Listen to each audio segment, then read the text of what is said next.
kẹ́ bàbá lágége tàná ṣọ́ bàbá lágége tèmi o. kẹ́ bàbá lágége tàná ṣọ́ bàbá lágége. Ya Rabbi kẹ́ bàbá lágége tàná ṣọ́ bàbá lágége tèmi o. kẹ́ bàbá lágége tàná ṣọ́ bàbá lágége.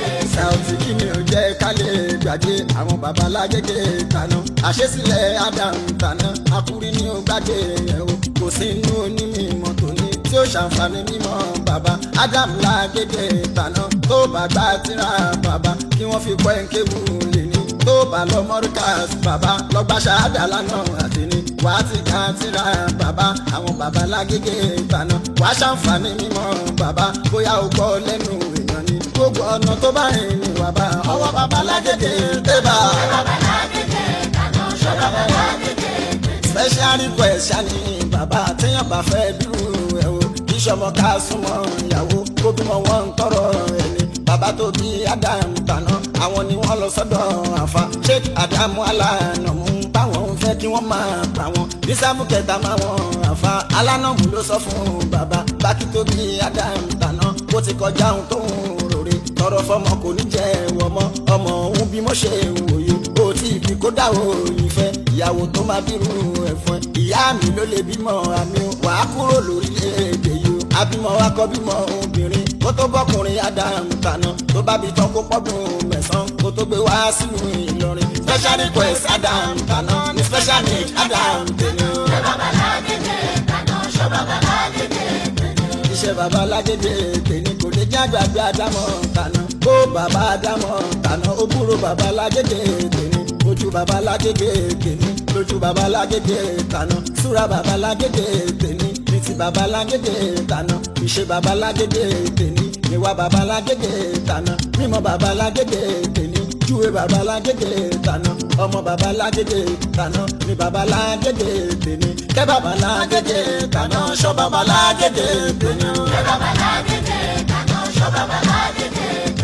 ọ̀nà tó gbà ń bímọ lànà dèní tó dáná bí bàbá àtọ̀tẹ́sìn fi bí tiẹ̀ ṣe mọ̀ pé àtọ̀ eré sani kíkan ni àgbófin bí tiẹ̀ bàbá tó bí bàbá lágége tàná dáyé ni wọ́n ní ìwé yìí olùpèpè sọ́nà lànà Abdul Baki ni ọmọ àbí Abdullahi ló bá Abdullahi Baki yẹn ló bí Adam tàná tó bí bàbá lágége tèmi wáṣà ní Baki lọ nílùú Benin Republic torí kó mú ṣẹ́ ọlọ́run kànká wọ́n pọ̀ ní ṣẹ́ ọlọ́run lókìkí ọlọ́bọ̀ bá ìlú yẹn ò pé wọ́n pé kú iṣẹ́ ọlọ́run àfa bí fún ẹ lówó àṣìtàn kò fún ẹ láìṣà nígbà wo kó máa jẹ́ yàwó bàbá Baki tó bí lágége tàná Àìṣà tó bí Adam tàná bàbá lágége tèmi. kẹ́ bàbá lágége tàná ṣọ́ bàbá lágége. Bàbá tó bí Adam tàná bàbá tó bí Adam tàná làfà bàbá lágége tàná àfà sọ́lú ẹ̀sìn ní òbí wa ló kọ́ bàbá lágége tàná Sheikh Umar Lágbàájú ní àfà bàbá lágége tàná níkànnà Sheikh Adam Namaji ló kọ́ bàbá lágége tàná ìyànjú Ádámọ̀ tàná ló gbé bàbá lágége tàná àwọn tí wọ́n kọ́ wọn mọ̀ pé ó jọ ohun tí wọ́n kọ́ lọ́dọ̀ wọn ṣẹ́rí bàbá lágége tàná ló kọ́ bàbá lágége tèmi Mọ́ríkàs lágége màní lórí bàbá lágége tèmi lásòtì tọ́ Mọ́ríkàs mọ̀ pé ìmọ̀ bàbá lágége tèmi lọ́lá ìyànjú irú tàná tí Abdullahi Adam ní wọ́n fi jà wọ́n tọ́kọ̀ wọn lànà ní ti bàbá lágége tèmi o. kẹ́ bàbá lágége tàná ṣọ́ bàbá lágége. ọ̀rọ̀ bàbá lágége tàná ṣàlè sọ́tọ́ ní ilé ni ṣé bàbá lágége tèmi lè jẹ́ kọ̀rọ̀ Ádámọ̀ tàná kó tọ́ lẹ́nu lọ́jọ́ tèmi torí bàbá lágége tèmi agbádá ṣeun Adam tàná tèmi gbálùkì ń balẹ̀ ayọ̀ ọkàn tọmọmọ tàná ìráyé sá tọmọmọ tàná ìjẹ́ akin tọmọmọ tàná òdodo tọmọmọ tàná ṣe lélókun lára tèmi káwá sọ̀rọ̀ mímọ́ tèmi wárí bàbá lágége tàná ìtàn bàbá lágége tàná ẹkún tí ń gbọ́ látàtàná bí bàbá ṣe fọ́ mi mọ̀ká kí Mọ́ríkàs tó dé àti ìtàn ìgbésí ayé bàbá kọ́ mo fẹ́ sọ akutí ọ̀kan kẹ́ bàbá lágége tàná ṣọ́ bàbá lágége tèmi o. kẹ́ bàbá lágége tàná ṣọ́ bàbá lágége. ibi tí bàbá lágége tàná Adam ibi tí bàbá lágége tàná ti parí ní àbíkú tèmi ti bẹ̀rẹ̀ Mọ́ríkàs tàná ti ju tàná lọ láyé tèmi ìdádí sánáwé tàná dípúlọ́mà tún ti kúnlẹ̀ ní yunifásitì ńlọ mùdí ẹ ṣe bàbá lágége tèmi ilẹ̀ àti fífẹ́ tàná tèmi ti tún jẹ́ kó máa fẹ̀ sí àsọsílẹ̀ Adam tàná báwọn ilẹ̀ mọ́ríkà kan bàtán ní ó padà ló ń ṣẹlẹ̀ yìí bàbá wa lágége tèmi tí ń ralẹ̀ náà padà tán òkèbà bàbá wa lágége tèmi tí ń ralẹ̀ náà padà tán new building mọ́ríkà tèmi lọ́wọ́ bàbá lágége tèmi ṣòfọlá mọ́ríkà tèmi lọ́wọ́ bàbá lágége tèmi àjọṣepọ̀ àṣìyàrí pẹ̀lú mọ́ríkà tó ń kú lọ tìjú ìtẹ̀síwájú bàbá tàná ní bàbá lágége tèmi. Ṣé bàbá lágége tàná ṣọ́ bàbá lágége tèmi. Tíra bàbá lágége tàná tàná tàná tíra bàbá lágége tàná ó ti kọjá ọgọ́rùn-ún lèmi gbogbo ẹ̀ ní àdúgbò tèmi wípé kò parẹ́ ní wọ́n ń tẹ̀kù tíra bàbá lágége tèmi ó ń lé lógún kọkàn lọ èèmọ̀ bàbá lágége tàná extraordinary ní tèmi ó ẹ̀ ń tọkàn ẹ̀ ń sọ̀rọ̀ fún bí ti bàbá lágége tàná agbára bàbá lágége tàná kékeré ní lẹ́gbẹ̀ẹ́ tèmi bàbá òpó lórí research bí ti bàbá lágége tàná kòdélé bó bá dé ìdára lórí tíra ni wà bàbá àbíbù lágége tèmi tán wà fún túbà àwọn ọjà wọn ti ń ṣe sí tíra nìyí tẹ̀síìrì bàbá lágége tèmi gbóná ju ti bàbá lágége tàná ìjáde ṣe wá sí tèmi nǹkan náà bàbá lágége tàná. Ṣé bàbá lágége tàná ṣọ́ bàbá lágége tèmi. àwọn ọmọ bàbá lágége tàná dọmọ bàbá lágége tèmi ti bí kún bàbá tàná láti 1997 ni àwọn tó bá ṣáadá tàná láyé bàbá lágége tàná ẹkú ìgbà fún lára tèmi gbogbo ibi tí mọ́ríkà tàn dé lọ́mọ bàbá lágége tèmi káyà bàbá lágége tàná lọ́hùn kẹ́yà bàbá lágége tàná tó ti lọ bá bàbá lágége tàná káyà bàbá lágége tèmi járíà Abdullahi aya ti bàbá lágége tèmi ṣáwáyà bàbá lágége tèmi mọ́mọ́ bàbá lágége tèmi gbogbo olólùfẹ́ bàbá wa lágége tèmi tani kan ò ní ṣe bàbá kọlọ́hún kó ṣọ́wọ́ aṣọ bàbá àláfíà tó pọ̀ fún bàbá ẹ̀mí gígùn tó pọ̀ fún bàbá kẹ́ bàbá lágége tàná ṣọ́ bàbá lágége tèmi. Ṣé bàbá lágége tàná ṣọ́ bàbá lágége tèmi. kẹ́ bàbá lágége tàná ṣe kádàm Abdullahi àdìlórí kò ṣọ́ bàbá lágége tèmi ó Ádámọ̀ tèmi. Ṣé bàbá lágége tàná ṣọ́ bàbá lágége tèmi. Bébà mọ̀ríkà sí ni wà ó fàárí Ádámọ̀ lájẹ́. Mọ̀ríkà sí ni wà ó fàárí Ádámọ̀ lájẹ́. Mọ̀ríkà sí ni wà ó mọ̀ríkà sí ni wà ó fàárí Ádámọ̀ lájẹ́. Mọ̀ríkà sí ni wà ó fàárí Ádámọ̀ lájẹ́. Bàbá wa ṣe òrájì oṣù láìmọ̀nà lẹ́gbàá. Mọ̀ríkà sí ni wà ó fàárí Ádámọ̀ lájẹ́. Àṣehù mú sínú èdù ẹ̀pẹ́ alárọ̀ ni wọ́n. Mọ̀ríkà sí ni wà ó fàárí Ádámọ̀ lájẹ́. Bàbá wa bí ó bá kú sọ́dírù dín ní nǹkan o. Mọ̀ríkà sí ni wà ó fàárí Ádámọ̀ lájẹ́. Ṣéwú Yúnúsà Ìkírun fàárí Ádámọ̀ lẹ́jẹ́. Mọ̀ríkà sí ni wà ó fàárí Ádámọ̀ lájẹ́. Bàbá wa bá ń kọ́là sádàlà lẹ́gbàá o. Mọ̀ríkà sí ni wà ó fàárí Ádámọ̀ lájẹ́. Ṣéwú Gani Salaudeen fàárí Mọ́ríkàs lẹ́jẹ́. Mọ̀ríkà sí ni wà ó fàárí Ádámọ̀ lájẹ́. Sheikh Latifu Amúni fàárí Ádámọ̀ lẹ́jẹ́ ò lẹ́pẹ́. Mọ̀ríkà sí ni wà ó fàárí Ádámọ̀ lájẹ́. Àṣehù Jirjis Idris lẹ́pẹ́ o tó kọ́kọ́ túkútúbà Sheikh Abdullahi Ádámọ̀.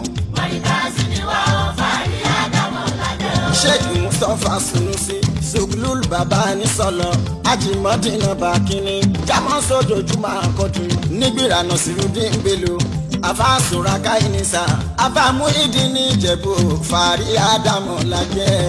Mọ̀ríkà sí ni wà ó fàárí Ádámọ̀ lájẹ́. Sheikh Abdulrasaq Abdulrahman Yunusa Abdullahi Kogi Lábìjọ́ Murtado Nasir Sheikh Hamzat Hussein Ahmad Al-Fatih Shitu Nikutọ̀nù Ibrahim Mahmood fàárí Ádámọ̀ lẹ́jẹ́ o.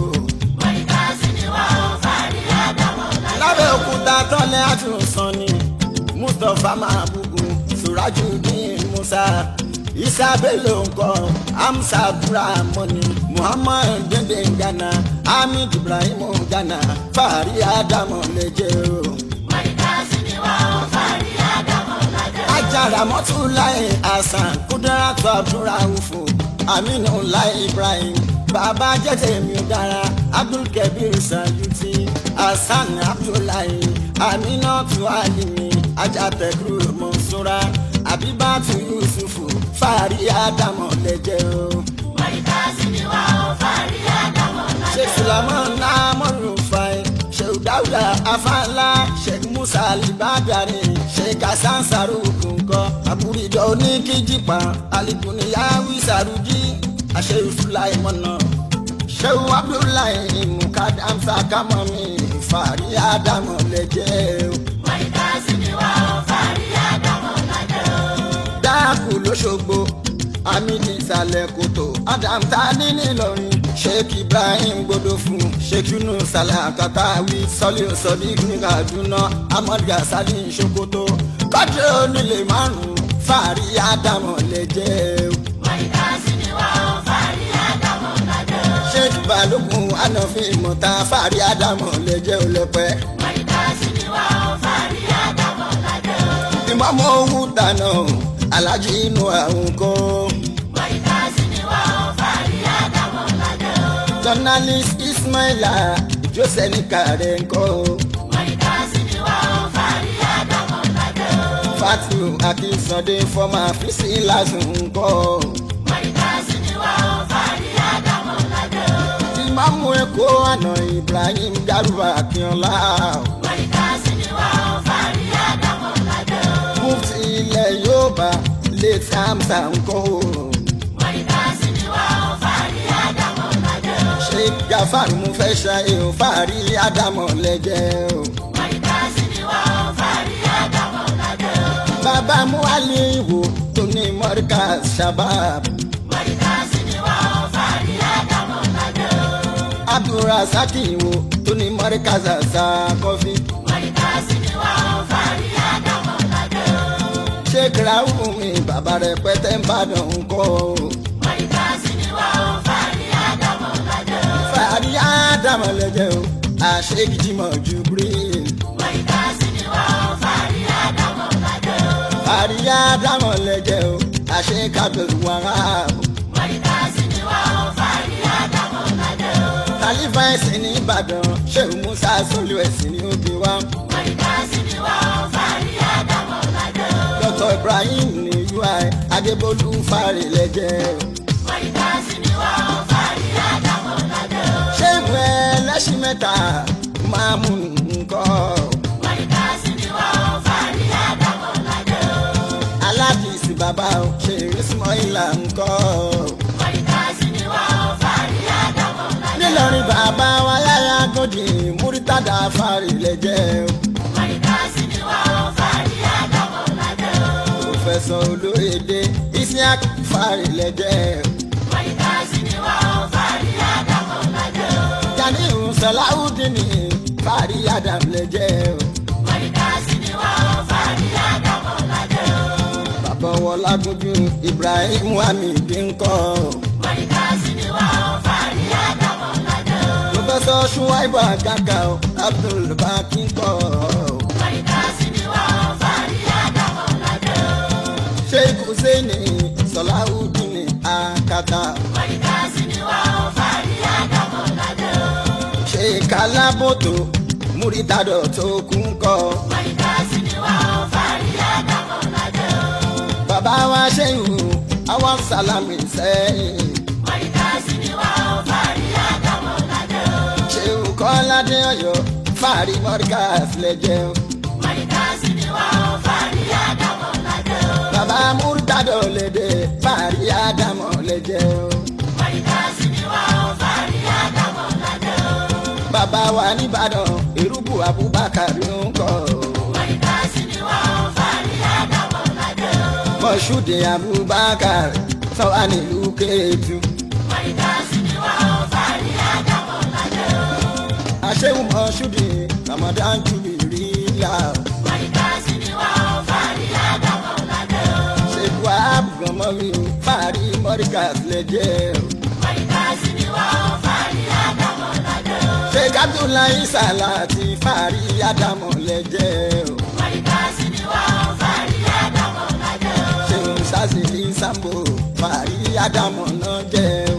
Mọ̀ríkàsí ni wá ó fàárí Ádámọ̀ lájẹ́ o. Sheikh Yahya Salaty fàárí Ádámọ̀ lẹ́jẹ́ o.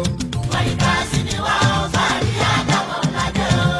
Mufti Diyar Sulaiman Farouk fàárí Ádámọ̀ lẹ́jẹ́. Mọ̀ríkàsí ni wá ó fàárí Ádámọ̀ lájẹ́ o. Àṣewù Ibrahim Saheed Ọláwùmí lórílẹ̀ o. Mọ̀ríkàsí ni wá ó fàárí Ádámọ̀ lájẹ́ o. Bàbá wa Musa Yaya Agboola Lamu Koko. Mọ̀ríkàsí ni wá ó fàárí Ádámọ̀ lájẹ́ o. Hamidu Subaru ń jọra o fàárí Ádámọ̀ lẹ́jẹ́ o. Mọ̀ríkàsí ni wá ó fàárí Ádámọ̀ lájẹ́ o. Bàbá wa Yaya ń dára gòdì fàárí Ádámọ̀ lẹ́jẹ́ o. Mọ̀ríkàsí ni wá ó fàárí Ádámọ̀ lájẹ́ o. Dr. Abdulateef Funkan fàárí Ádámọ̀ lẹ́jẹ́ o. Mọ̀ríkàsí ni wá ó fàárí Ádámọ̀ lájẹ́ o. Sheikh Waike Juma fàárí Ádámọ̀ lẹ́jẹ́ o. Mọ̀ríkàsí ni wá ó fàárí Ádámọ̀ lájẹ́ o. Yusuf Kọ́láwọlé Rọ́ìsù ní Kọ́bátùl Markaziyyin. Mọ̀ríkàsí ni wá ó fàárí Ádámọ̀ lájẹ́ o. Hasan Arọ́láwà láyé tóró òun kọ́. Mọ̀ríkàsí ni wá ó fàárí Ádámọ̀ lájẹ́ o. Sheikh Rasheed Mayaleke níjẹ̀bú Òde ńkọ́. Mọ̀ríkàsí ni wá ó fàárí Ádámọ̀ lájẹ́ o. Hamza Kule Wúrà ní Mẹ́kọ́ fàárí lẹ́jẹ́ o. Mọ̀ríkàsí ni wá ó fàárí Ádámọ̀ lájẹ́ o. Imran Akorede ní Mẹ́kọ́ ńkọ́. Mọ̀ríkàsí ni wá ó fàárí Ádámọ̀ lájẹ́ o. Lateef Akorede fàárí Ádámọ̀ lẹ́jẹ́ o. Mọ̀ríkàsí ni wá ó fàárí. Barakatu. Adúpẹ́ lọ́dọ̀ Ọlọ́run a sì tọrọ ìkẹ́gẹ́ fún Ànábì Muhammad sallallahu ta'ala alayhi wa sallam àti gbogbo àwọn ará ilé Ànábì àtàwọn ọmọ ẹlẹ́yìn rẹ̀, àwọn tí wọ́n kọjá lọ kọ́lọ̀ bá wa ṣe dáadáa fún wọn. Àtúnídìí àtúmọ̀ dá ọ̀rọ̀ padà sẹ́yìn mọ́ kọjá ká tó bẹ̀rẹ̀ bẹ́ẹ̀ náà. Náà máa rí pé àkọlé ọ̀rọ̀ àyè náà ni wípé àbòsí àti àìmọ̀kan. Àfáà tó sọ wípé ká fi ọlá Fátíà tọrọ bídà ni. Ẹ kọ́ wípé ara àìmọ̀kan mẹ́, a sì rábòsí mẹ́, a sì rí àìdúró dédé lórí ẹ̀sìn náà, a rí mẹ́. So àkọ́kọ́ ni wípé tá a bá ń sọ̀rọ̀ albidà, kí ni ń jẹ́ bídà? In tá ń pè ní albidàátù náà ní bàdàá, ẹnìkan pinlẹ̀ nǹkan. Tọ́lọ̀ ń bá sọ ní Al-Qur'ani wípé badi'u samawati wal ardi, ọba tó pinlẹ̀ sánmà àti lẹ́lẹ̀. Ìyẹn fi hàn pé ẹnìkan mú nǹkan wá. Nǹkan yẹn lè tuntun, ó sì lè má tuntun, ó lè ti wá rí. Gẹ́gẹ́ bá a ṣe gbọ́ lọ́dọ̀ Ànábì Muhammad sallallahu ta'ala alayhi wa sallam, kí la ń pè ní as-sunnah? In tá ń pè ní as-sunnah náà ni at-tariqa, ọ̀nà kan tí èèyàn dálẹ̀. Ṣẹ́gẹ́tì mi nísìn, ẹni tó bá sánà sunnah kan, òun náà bá dá nǹkan ni. Béèyàn bá pinlẹ̀ sunnah kan, tó pinlẹ̀ sunnah kan, òun náà bá dá nǹkan ni. Ló fi já sí wípé Ànábì sallallahu sọ fún wa wípé man sanna sunnatan hasanatan, béèyàn bá fi ojú ọ̀nà kan, tójú ọ̀nà náà sì dáa tó bá fi lọ́lẹ̀. Ṣé mọ̀ pé tó fi ojú ọ̀nà kan tó dáa tó fi lọ́lẹ̀, òun náà bá dá nǹkan ní, ó mú nǹkan wá ní. Ó wá ní lahu ajruha, a máa san ẹni yẹn lẹ́san lórí ẹ̀. Wa ajru man amila biha, béèyàn bá tó bá a ṣe, a máa san, a tún san lẹ́san lórí ẹ̀, a sì ní dín ẹ̀san tàwọn náà kù.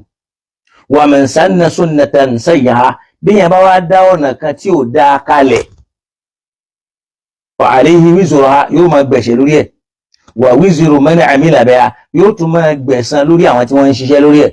Duna an yunqasa min ujurihim shay'a, láì ní dín ẹ̀sìn ẹnìkankan, wọn ní dín ẹ̀san wọn kù. Ìyẹn fi hàn wípé béèyàn bá pinlẹ̀ sunnah kan, òun náà bá dá nǹkan ni, tọ́nà yẹn bá ti dá.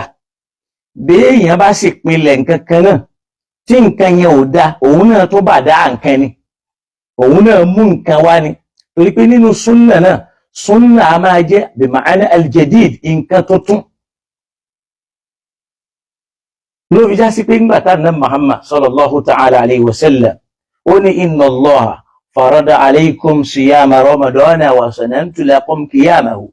Ọlọ́run abá ló ṣe kẹgbàwẹ̀ Ramadan lọ́ranyàn o, èmi mo ṣe ká dìde lóru, èmi lè mí ṣe yẹn ní ojú ọ̀nà fún yín, èmi mo mú yín wá. náà ó wà rí pé albida tá a bá lọ sínú alukur'an a rí pé ń ta kọ́kọ́ ń pè ní bídíà náà kò túmọ̀ sí pé bẹ́yẹn bá ṣe bídíà ó dáràn kò túmọ̀ sí pé bẹ́yẹn bá ṣe bídíà ó yapa ọlọ́run ma lam tukhalifu sharia tí nǹkan yẹn ò bá ti yapa òfin ọlọ́run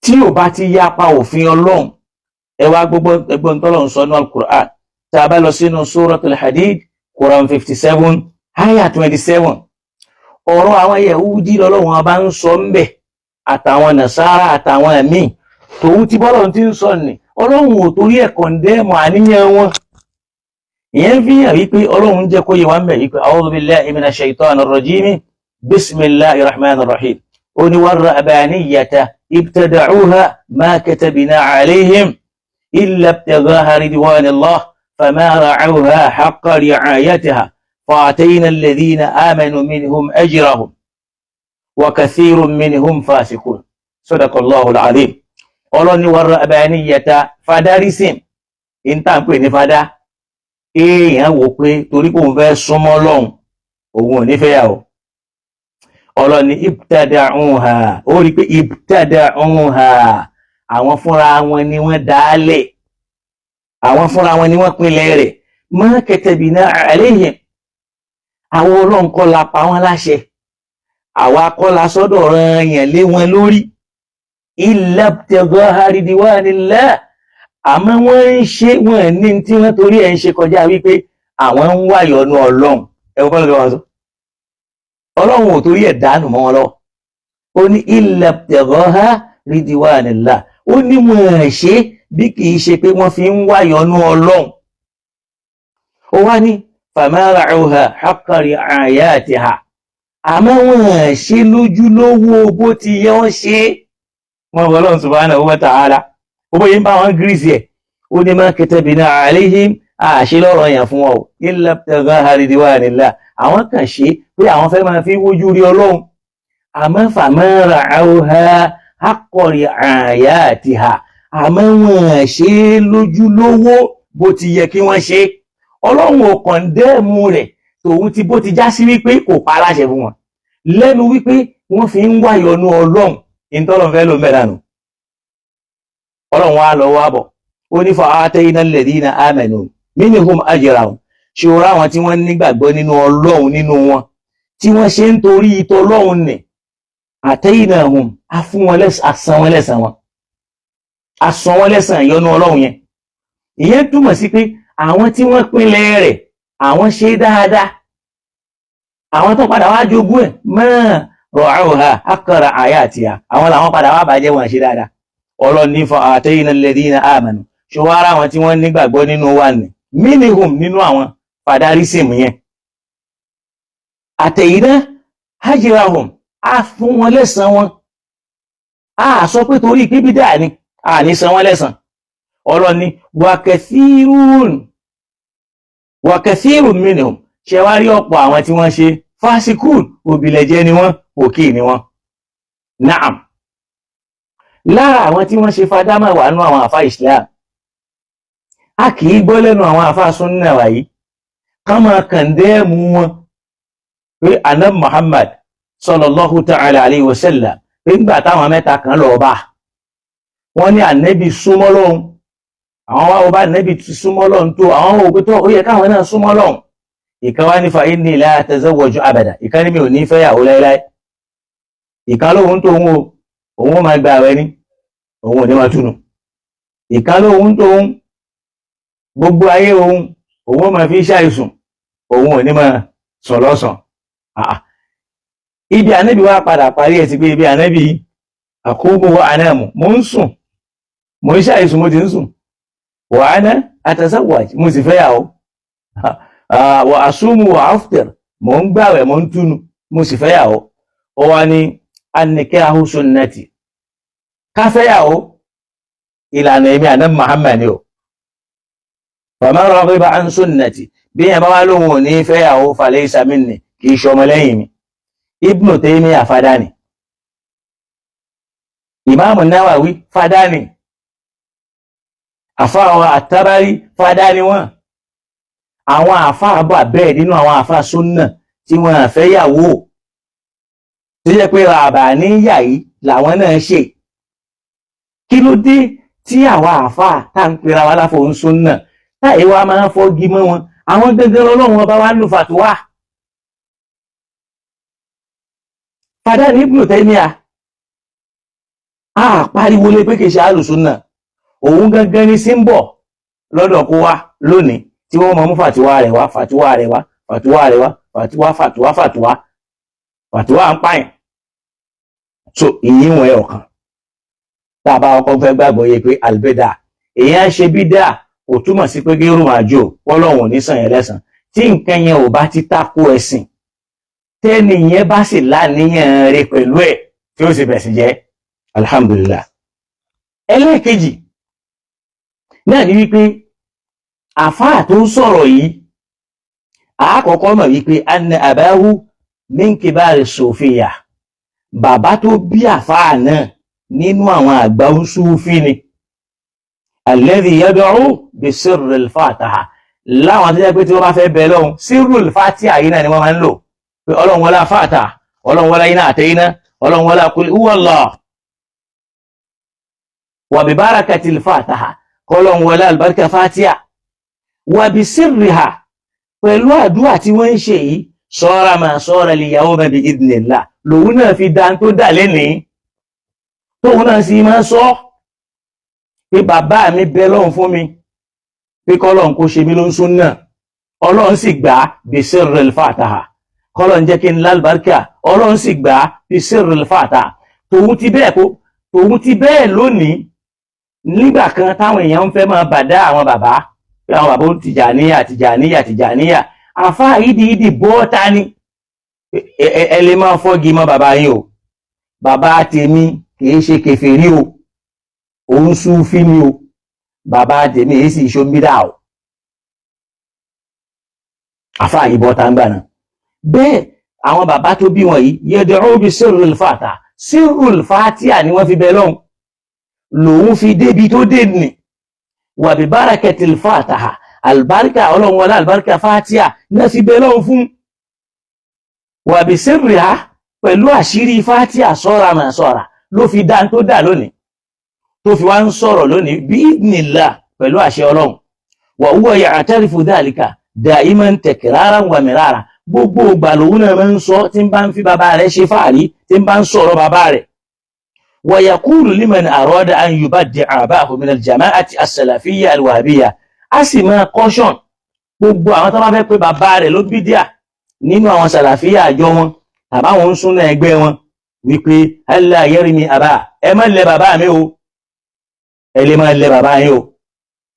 Li'anna abahu huwa alladhi yad'u lahu an yaj'alahu Allahu min ahli sunnah, torí pé bàbá òun ló ṣàdúrà fóun pé kọ́lọ̀ ń ṣòun ló ń súnà, fáfà súnà ní kọ́lọ̀ ń ṣe ọ́ pẹ̀lú àlùbáríkà fatiha wa ma ila dhalika àti bẹ́ẹ̀ bẹ́ẹ̀ lọ. Lénìí àfáà náà ló tún wá ń sọ nǹkan míì lónìí wípé bídíà ni, ìyẹn ń fi hàn pé òun náà ti pé bàbá rẹ̀ ló ń bídíà. Níbo bá já sí pé Ọlọ́run wọlá fatiha, kọ́lọ́run wọlá àṣírí fatiha náà ni bàbá rẹ̀ ń lò, sòtó òun náà fi dá tó dà. Ẹlẹ́ẹ̀kẹta, àfáà yìí gan fún rẹ̀ wa huwa alladhi yaqul annahu darasa al-fiqha wa usulahu fil jami'a, wípé ẹ̀kọ́ tó ń kọ́ ní jámíà ẹ̀kọ́ fíkíù àti usulu ní nígbà tó ń wà ní jámíà.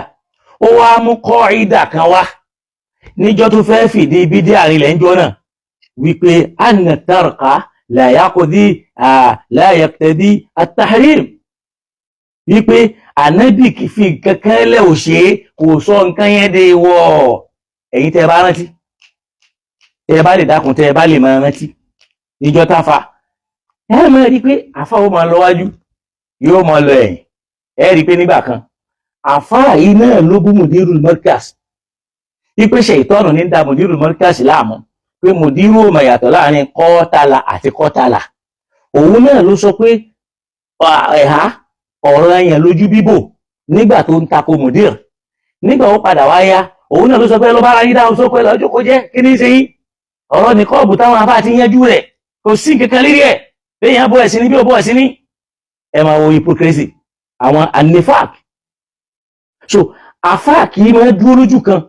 Ẹ rí i pé àwọn kan tí wọ́n jẹ́ paymaster tí wọ́n wá ń jò ní wọ́n ti táwọn paymaster bá change wọn díẹ̀ lónìí tọ́rọ̀ bá tún dàrú wọ́n tún change díẹ̀ ẹ̀wọ̀n tí wọ́n ń bára wọn fà ní ìsìn wípé ṣèbáwọn paymaster yín ló wà so fàtiwọ́ ọmọ ẹ̀ dàrú mọ́ wọn lọ́wọ́ eléyìí ló wá jẹ́ ìbànújẹ́ fún wa nínú ìsìláàmù wa ilẹ̀ Yorùbá ẹ dákun àwọn tí wọ́n jẹ́ mufti kúrò nílùú kankan ẹjọ́ kí ni ìftáwù wọn gan ẹjọ́ wo náà ń dá sínú Islam ẹ bá wa béèrè lọ́dọ̀ àwọn al-mufti ìdájọ́ wo gbogbo àwọn tí wọ́n jẹ́ mufti nìsín ààrẹ nìkan tó mú ìdájọ́ kan wá tó yanjú torí pé tá a bá wo bàbá tá a fi jẹ́ mufti Ìlọrin nìsín wọ́n á yàtọ̀ sí mufti Tìjàníyà àwọn mufti ti jẹ́ ìlú Ìlọrin tí wọ́n jẹ́ àwọn Àrẹ̀bíyà tí wọ́n lọ bí ìra mẹ́ta tí wọ́n sì láǹfààní kan ní àwọn ìftá gbogbo bí tí wọ́n ti mú ọ̀rọ̀ fàtíwá wá ààrí nìkan tí mufti ti pegedé wọ́n sọ̀rọ̀ kàfàrà mufti ọ̀rọ̀ náà lọ́mẹ̀ ní ọ̀rọ̀ kàfàrà mufti ọ̀rọ̀ náà lọ́mẹ̀ wọ́n sọ̀rọ̀ ọ̀rọ̀ ó ṣe ajá kò ṣajá mufti ọ̀rọ̀ náà lọ́mẹ̀ mufti kan rojọ́ mbẹ̀ ni wọ́n sọ̀rọ̀ àwọn nǹkan ẹ̀bí náà ọ̀rọ̀ ti Christmas ti lọ mufti orí nǹkan kan sọ sí léyìí tó ń fi hàn yí pé ṣé mufti gbogbo mùsùlùmí náà ni àwọn mufti ni àbí mufti àwọn Tìjàníyà torí pé ó ń jọ ní ìsìn pé Tìjàníyà dẹ̀ ni ọ̀rọ̀ mufti ń dálé lórí ẹ wò bá tí wọ́n sọ̀rọ̀ nípa ọ̀rọ̀ àwọn sàhábà kò sí àwọn sàhábà ààrí mufti kàfàrà Ramadan pé wọ́n fẹ́ ìyẹ́ nìkan bẹ́ẹ̀ bá wo ohun tí mufti sọ mẹ́ kò lọ mufti ó kàn wá wọn kàn sọ̀rọ̀ ní àwọn èèyàn dẹ̀ ní mufti diyar ó ti tán a ní rídì lálà tó wà ákùwà gbogbo ohun táwọn èèyàn sọ kalẹ̀ mufti ò ní ìṣájọ́ kó wá gbé ìyẹ̀wò pé èwo ni dìlálà rẹ tẹ̀wọ̀n bẹ́ẹ̀ bá tún lọ sí ìwò mufti Olúwo náà ẹ rí i pé kò sí ìftáwù kan kọjá ọ̀rọ̀ flostin ẹ̀wọ̀n já ń lu kan bí ó bá dógún kó dógún a ní rí ìdájọ́ ẹ̀sìn kan tó ṣangilítí gbogbo àwọn mufti wa wà láwọn ìlú oríṣiríṣi àárí ìftáwù kan lọ́dọ̀ wọn tí wọ́n ń gbé jáde kọjá pé wọ́n kàn ń lọ pátí àwọn mufti pátí la wá ní káàkiri kárí wọn pátí lónìí rí wọn pátí lọ́la àárí àkọọ́lẹ̀ kan tá a sọ pé mufti ló gbé yìí jáde o tí wọ́n kọ́ o táwọn èèyàn lè kọ nǹkan lórí ẹ̀ ṣùkọ́lọ̀ kó ṣíjú àánú wà kó ràn wá lọ ìyẹn náà pẹ̀lú tó ń dá wàhálà alẹ̀ torí pé tán bá ti fìyàn jẹ mufti ni ọ́ lórí alùsọ́nà lórí ṣíà lórí ìfẹ́kọ̀ tí ìbá jẹ́ lórí kọ̀dìríyà tìjàníyà ẹni yóò àwọn àdàbíyà ti jẹ mufti mẹ́ta ẹyọ kan tọ́lọ́wọ́n bá fún mọ́kàsí nísìn láàrú rí láàrídì tá a bá sì sọ àwọn èèyàn sọ di nǹkan mi torí pé olóòótọ́ yìí lẹ́ni irú àwọn iṣẹ́ àwọn mufti rèé tọ́rọ̀ bá délẹ̀ nísìn àní rí nǹkan kan naam ẹ wá rí pé àfáà yìí lòun kẹ́kọ̀ọ́ fíkíù ní jámíà òun kọ́ òṣùlù rẹ̀ kọ́ ìdà tó mú wá ń gbà náà ni pé anna tarka la yaktabi at-tahrim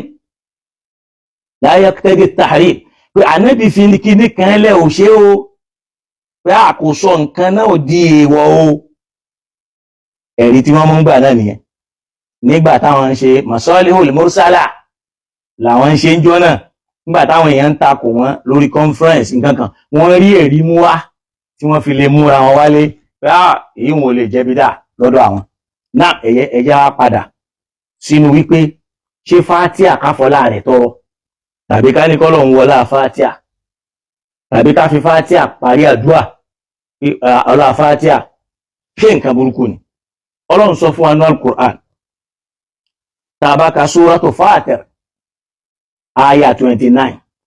Ọlọ́ni innal ladhina yatluna kitaballahi wa aqamus salata wa anfaqu mimma razaqnahum sirran wa alaniyya yarjuna tijaratan lan tabura. Ọlọ́ni innal ladhina yatluna kitaballahi ó láwọn tí wọ́n máa ka ọ̀rọ̀ Ọlọ́run tí wọ́n máa ka ìwé Ọlọ́run wa aqamus salata tí wọ́n dẹ̀ ń kírun wa anfaqu mimma razaqnahum tí wọ́n dẹ̀ ná tọ́lọ́run ṣe ní jíjẹ mímu fún wọn sirran wa alaniyata ní kọ̀ọ̀kọ̀ àti ní gbangba. Ó ní kò sí tí wọ́n ń retí lọ́dọ̀ rẹ̀ kọjá pé yarjuna tijaratan lan tabura, wọ́n ń retí èrè kan tí wọ́n ní pàdánù ẹ̀. Nǹkan 3 sí 4 ló wà nínú àyà yìí. Tilawatu kitabillah, ìmá ka ọ̀rọ̀ Ọlọ́run láti fi béèrè nǹkan lọ́dọ̀ Ọlọ́run. Wa iqamus salat, má wà ní nítorí pé o ti ń ṣàdúà o ò ní máa kírun. Ó di 2. Ẹlẹ́ẹ̀kẹta, sàárà ṣíṣe. Sàárà náà ni wọ́n sọ di ìwọ̀ lónìí. Tí ẹ pé bó bá fẹ́ ṣe sàárà nísìn, haramun. Wo nǹkan 3 ń bẹ. Tilawatu kitabillah, ìmá ka ọ̀rọ̀ Ọlọ́run. Tó bá ń ka ó fẹ́ fi gba nǹkan lọ́dọ̀ Ọlọ́run. Iqamus salat, ìmá kírun tí ń jẹ́ ìbádà. Wa infaq, máa ná owó kó o ṣe sàárà nínú tọ́lọ̀ ń ṣe fún ọ sirran wa alaniya ní kọ̀rọ̀ àti ní gbangba. Ọlọ́run ní tó bá ń ṣe bẹ́ẹ̀ kò sí téèyàn ń retí kọjá pé tijaratan lan tabura, ó ń retí òwò tí ò ní pàdánù, Ọlọ́run ò ní wò yẹn níran. Torí pé sàárà kì í máa dín àrísìkí kù, ìyẹn jẹ́ bẹ́ẹ̀. Wa ka qawlihi sallallahu alayhi wa sallam, ó tún wá jọ ọ̀rọ̀ àná Muhammad tá Nábì sọ pé ikrahul Qur'ana, ẹ máa ka al-Qur'an.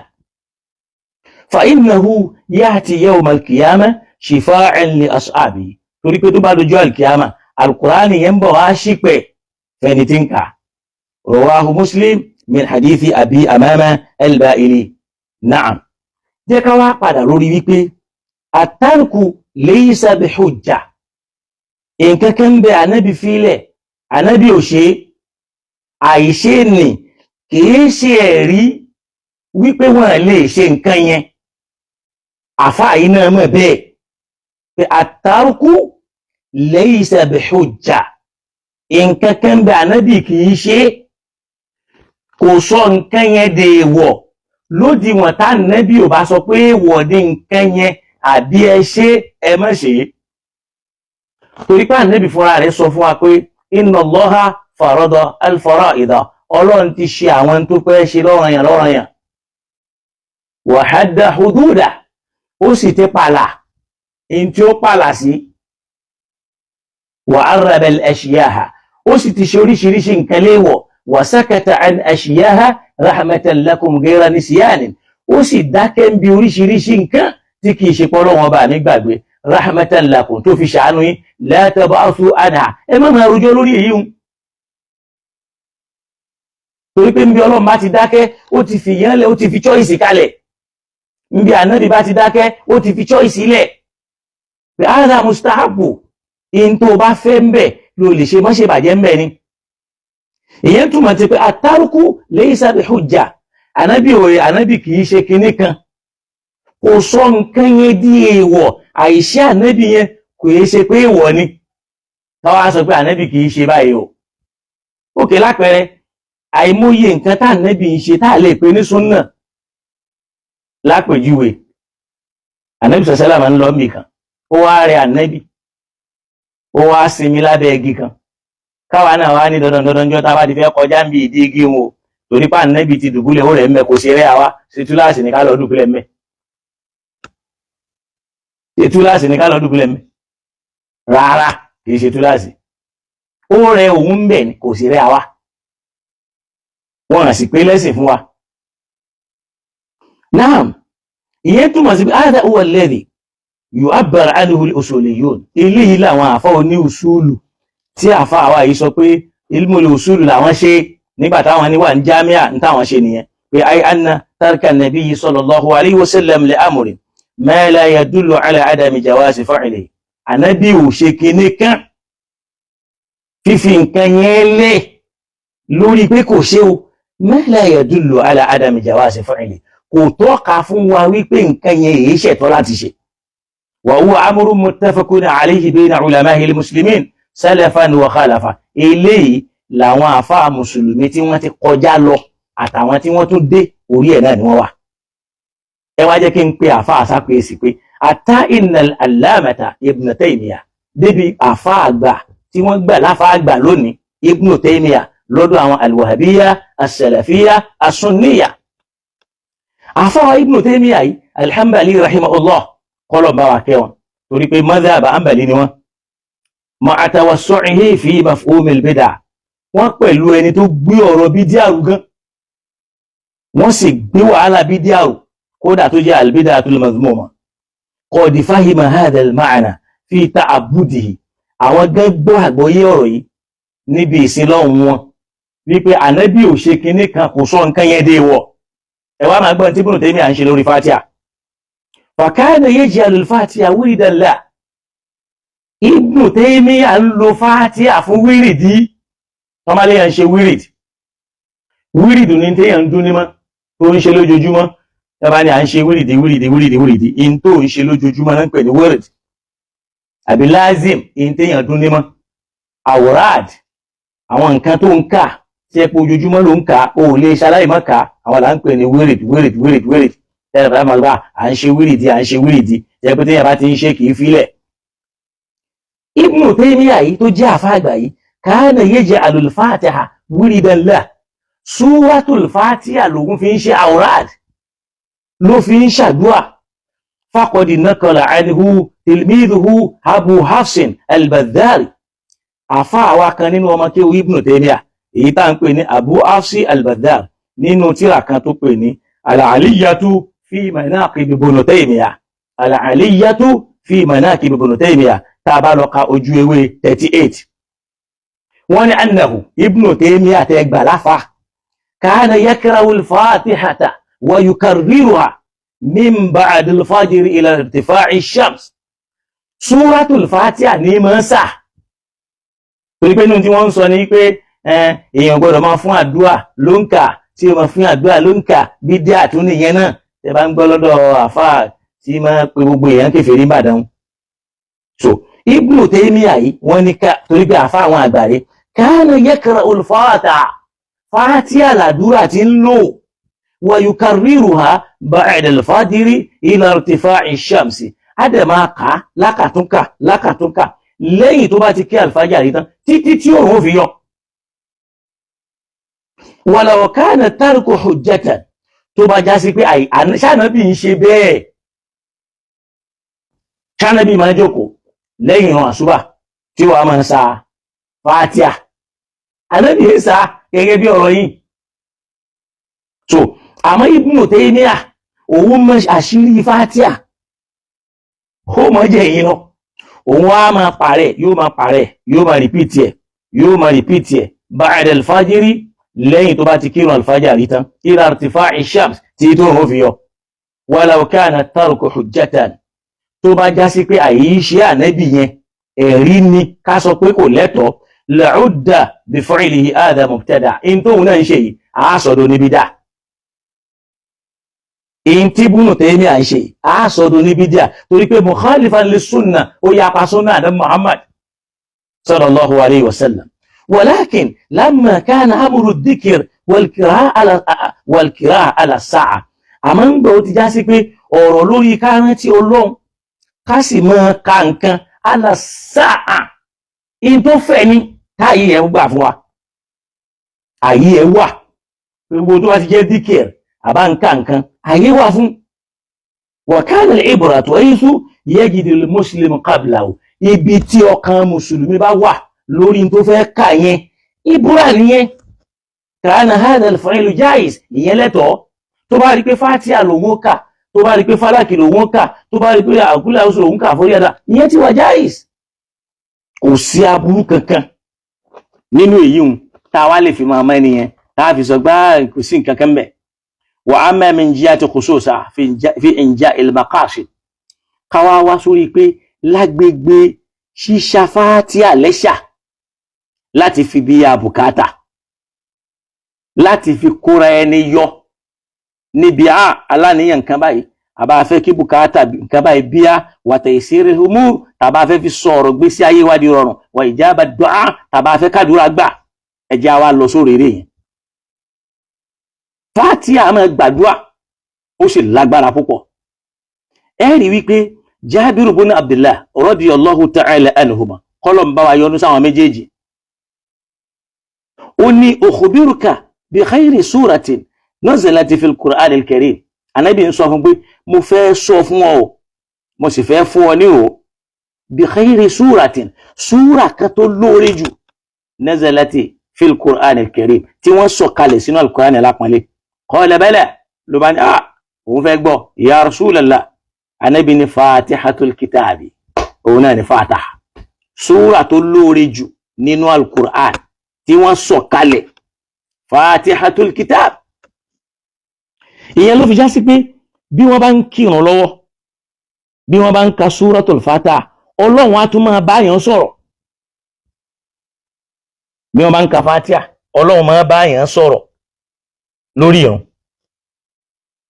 Ọlọ́run máa báyàn sọ̀rọ̀ dé pé tó bá sọ pé alhamdulillahi rabbil alamin tí Ọlọ́run máa dá lóhùn pé majjadani abdi wa athina alayya. Tó bá ń sọ pé maliki yawmiddin Ọlọ́run máa bẹ́ẹ̀ sọ̀rọ̀ dé pé tó bá ní iyyaka na'budu wa iyyaka nasta'in yóò máa sọ pé wàlé abudi máa ń sàhálà túláàsì ní kí n ṣe ń tẹ́rù mi béèrè fún mi tí ò sí súrà mi ìtọ́lọ̀ tí ń ṣerú ẹ̀. Èyí ló fi já sí pé súratul Fatiha yìí òun ló bàbàrà jù torí pé ma tayassara minal Qur'an òun ló sì rọrùn jù. Ó ní mo fẹ́ fún ọ nírò súrà kan tó lóore jù nínú súrà tọ́lọ́run sọ kalẹ̀. Ó wá ní qala fatihatul kitab òun náà ní fatiha al-kitab. Qala rawi al-hadith àfáà tó gbà díìsù yìí wá ó ní wa ahsabuhu qala ó ní mo tún wá ń rí kó sọ wípé fiha shifahun min kulli da'in nínú súratul Fatiha yẹn o ìwòsàn gbogbo nǹkan bẹ lára ẹ̀. Mi rò pé ẹ gbọ́ mi rawil hadith ẹni tó gbọ́ hadith yẹn wá ó ní wa ahsabuhu qala ó léyìí tó tún dá mi lójú tí mò ń rí kó sọ tí mò ń wò ní pé ó sọ pé fiha shifa'un min kulli da'in súratul Fatiha yẹn o ìwòsàn gbogbo nǹkan bẹ lára ẹ̀. Hadith yìí àfáwà al-Bayhaqi ni wọ́n gbà wá nínú tírà wọn tí wọ́n nínú Shu'abul Iman. Wa hadhihi al-khususiyyah lil-Fatiha lára àwọn tá a fi ṣa Fatiha lẹ́ṣà hiya allati hamalat sayyidana Aba Sa'id al-Khudri radiyallahu anhu ala ruqiyyati biha ló fi já sí pé àfáà àgbà Abi Sa'id al-Khudri tó fi lè lọ lo Fatiha tó fi ṣe ìwòsàn fáwọn èèyàn nígbà ó sì fẹ́ ṣe ìwòsàn yìí dúnà an yabtadi'ahu annabi wọ́n rí lọ́wọ́ annabi kó ṣe rí in tí wọ́n rí lọ́wọ́ annabi kó ṣe rí àwọn sì ṣe báwo ló ṣe ṣe wọ́n rí annabi ò pa wọ́n láṣẹ rẹ̀ wọ́n sì rí annabi ṣe tó jọ bẹ́ẹ̀ pé min khususi ar-ruqiyya wa biha qira'atu 'ala al-marda so wọ́n rí pé annabi kà fálà rẹ̀ wọ́n rí pé annabi kà fún kankan àmọ́ níjọ́ táwọn wá débì kan tí wọ́n bá aláàrẹ̀ tá ń sọ yìí ladigun ejò ló ṣà sínú omi ó sì jọ lọ́rọ̀ ó sì jọ lọ́lá so nígbà táwọn wá débẹ̀ àwọn èèyàn rí pé àwọn eléyìí wọ́n jọ àwọn èèyàn rí kódà káwọn tó tún lè wu ẹni yẹn sànjọ́ náà wọ́n tún béèrè pé bìṣára ti pé ẹ fún wa ní nǹkan wọ́n sì láwọn ó fún wọn nínú rìwáyà mi nígbà tó sì di pé ó sì ka Fatiha ọlá Fatiha ló lóúnjọ́ náà ẹni yẹn dẹ̀ rí wòsàn falamma akhbara an-nabiyya bima fa'ala nígbà tí wọ́n sì sọ fún ànábì lórí tí wọ́n ṣe yẹn lam yunkiru alayhi ànábì ò takò wọ́n torí pé ó rí pé kò sí tó burú mẹ́ pé wọ́n ka Fatiha wọ́n fi wòyàn sàn ànábì ò sì ṣe irú ẹ̀rí lójú wọn wọ́n ka Fatiha wọ́n fi wò ladig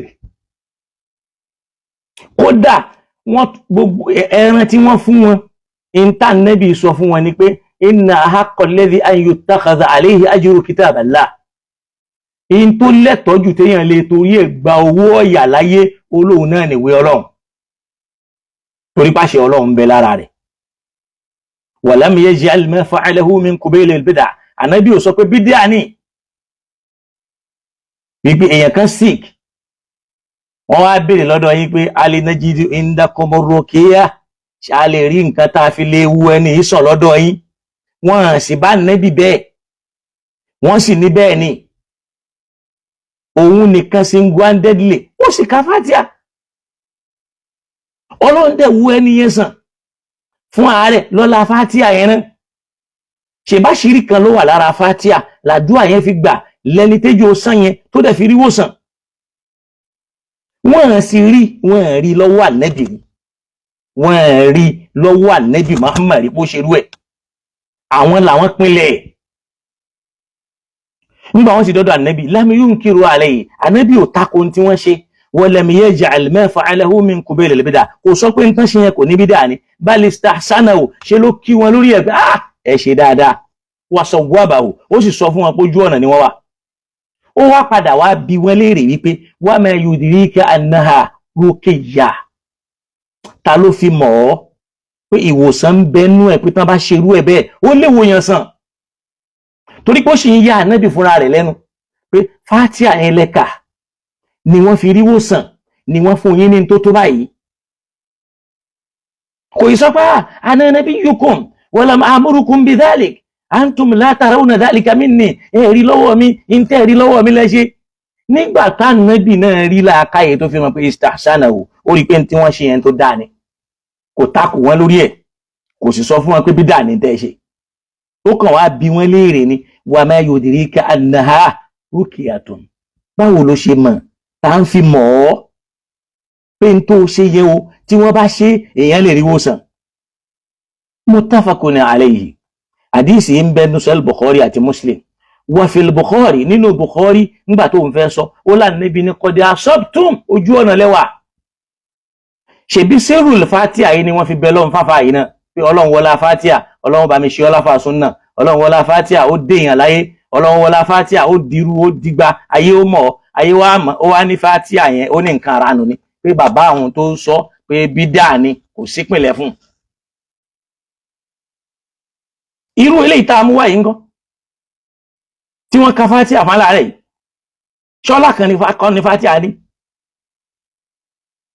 Bẹ́ẹ̀ náà wà já àní sọ̀hábà, bẹ́ẹ̀ náà lárí lọ́dọ̀ àwọn sọ̀hábà nìyẹn. Al-hassu ala qira'atil Fatiha fi ba'dil mawadi', tí wọ́n máa ń ṣe àwọn èèyàn lójú kòkòrò lórí Fátíà kíkà láwọn àyè kan ma'a adami wurudi nassin, láì rí násù kan tí wọ́n fi lè mú wá bẹ́ẹ̀ bí khususihi fi dhalik, tá a fi lè ṣàlẹ́ṣà. Faruwa ibn Abi Shayba في المصنف، تابلوك مصنف بن أبي شيبة، تابلوك فولوم 7 page 98 عن أسماء بنت أبي بكر الصديق رضي الله عنها قالت، لا تدع أسماء أم أبي بكر أبا بكر قال بابا يونس وميجي، قالت أصفوا ويقول من قرأ بعد الجمعة فاتحة الكتاب وقل هو الله أحد وقل أعوذ برب الفلق وقل أعوذ برب الناس حفظ ما بينه وبين الجمعة. Ó lẹ́ni yóò tó bá ń ka Fatihatul Kitab, man qara'a ba'da al-jumu'ah, bí yẹn bá ń ka lẹ́yìn ìrun jímọ̀ tó ń ka Fatiha wa qul huwallahu ahad, tó ń ka qul a'udhu bi rabbil falaq wa qul a'udhu bi rabbin nas, ó ní hufiza ma baynahu wa bayna al-jumu'ah. Ó máa fi ṣọ́ Ọlọ́run ṣọ́ láàrin jímọ̀ kan sí jímọ̀ mi. Lórí bí Fatiha ṣe ní àlùbáríkà tó, bó sì ṣe lọ́lá tó, afáwa al-allamatu ibn al-qayyim rahimahullahu al-anbali àwọn gan sọ fún wa, wọ́n jó yé wa nínú tírà àwọn tí wọ́n pè ní zadul ma'ad.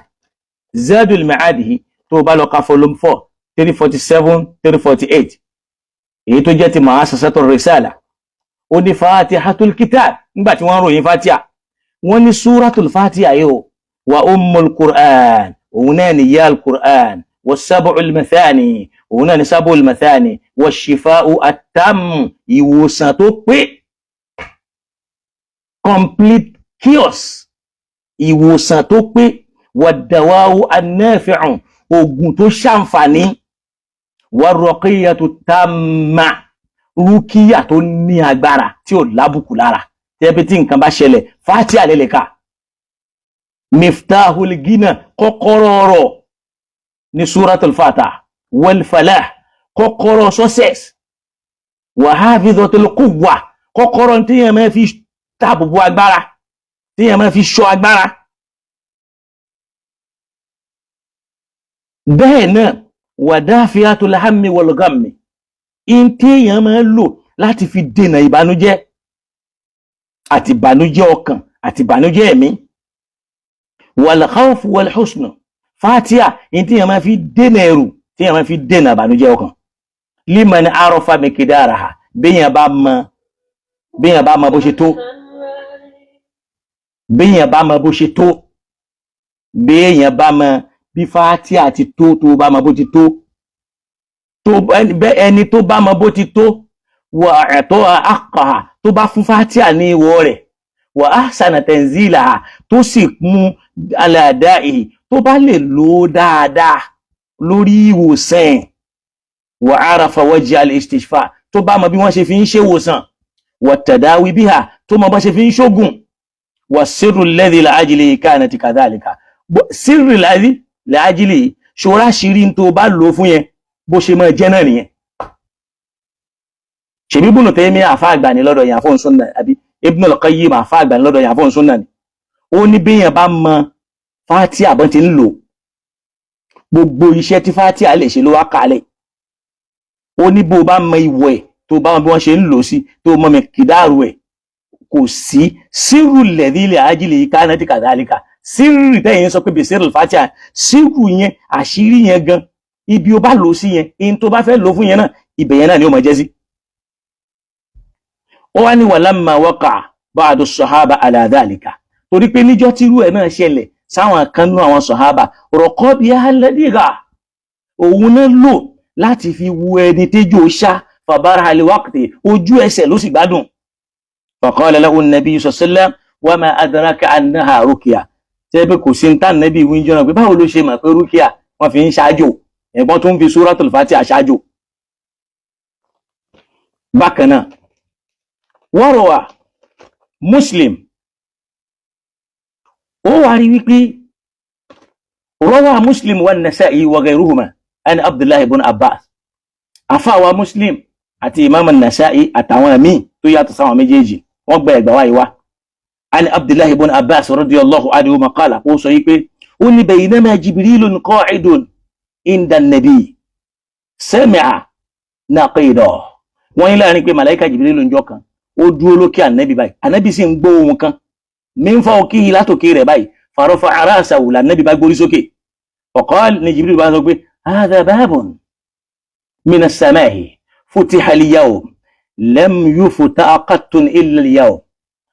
Jibril wá ń sọ fún ànábì wípé hadha babun sórí ilẹ̀kùn yìí min as-sama'i láti sánmà futiha al-yawm èní lọ́lọ́run ọba ṣí ó ní lam yuftaha qattun ọlọ́run ò ṣí rí àfẹ́ní fasallama yani al-malak ni màláíkà yẹn bá sálámà sáà nàbí faqala abshir máa jẹ́ kínú ó yá máa gbàró òdùnú bí inú rẹ̀ pẹ̀lú ìmọ́lẹ̀ méjì ó ti tahuma wọ́n fún ẹ ní ìmọ́lẹ̀ méjèèjì ni lam yutahuma nabiyyun qabla wọ́n fún ànábì kan rí ṣáájú rẹ̀ kí ni ìmọ́lẹ̀ méjì náà fatihatul kitabi àkọ́kọ́ fatiha wa khawatima suratul baqara àti àyà tó parí suratul baqara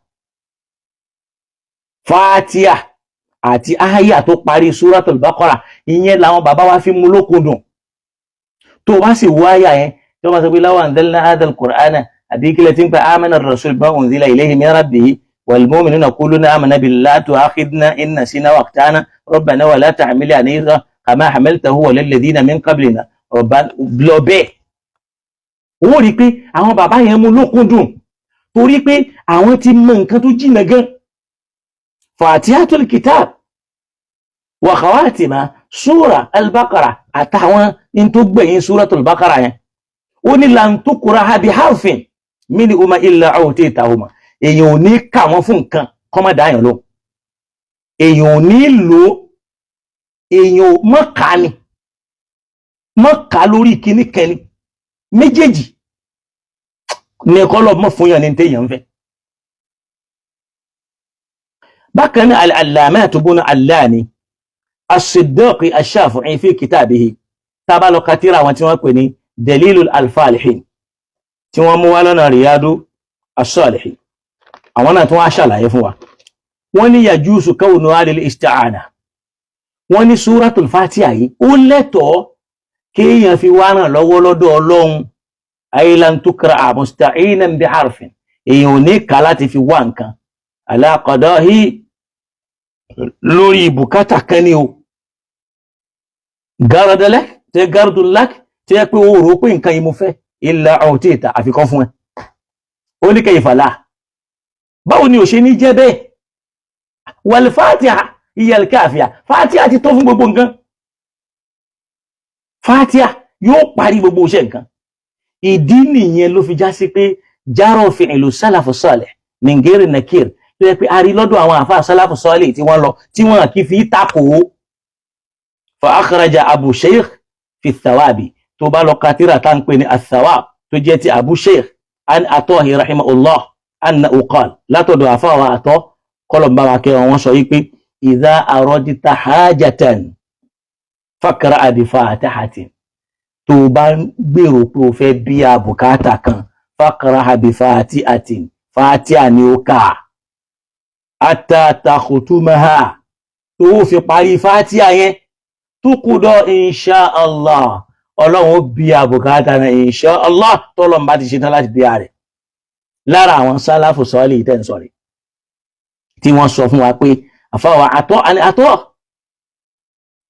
Abu Shaykh nínú tírà Thawab àni Atah rahimahullah ta'ala annahu qala idha aradta hajatan tó bá ń gbèrò láti bí ya bùkátà kan fakraha bi fatihatin ka fatiha hatta takhtumaha tó fi parí fatiha yẹn tó kúrò insha Allah wọ́n bí ya bùkátà náà pẹ̀lú ògo lọ́dọ̀ Ọlọ́run àfi tó bá kà dáadáa bi qalbin salimin wa bi imanin thabitin in táwọn àgbàlagbà wá ń ṣe nìyẹn tí wọ́n fi ń sọ pé bi sirril Fatiha Ọlọ́run wọlá fatiha al-allamatu Mullah Ali al-Qari al-Anafi tó bá lọ kà fil asrari tíra tán pè ní al-asraru al-marfu'a nínú page 253 tọ́bù ààrẹ ní mu'assasatu risala afáàní hadha aslun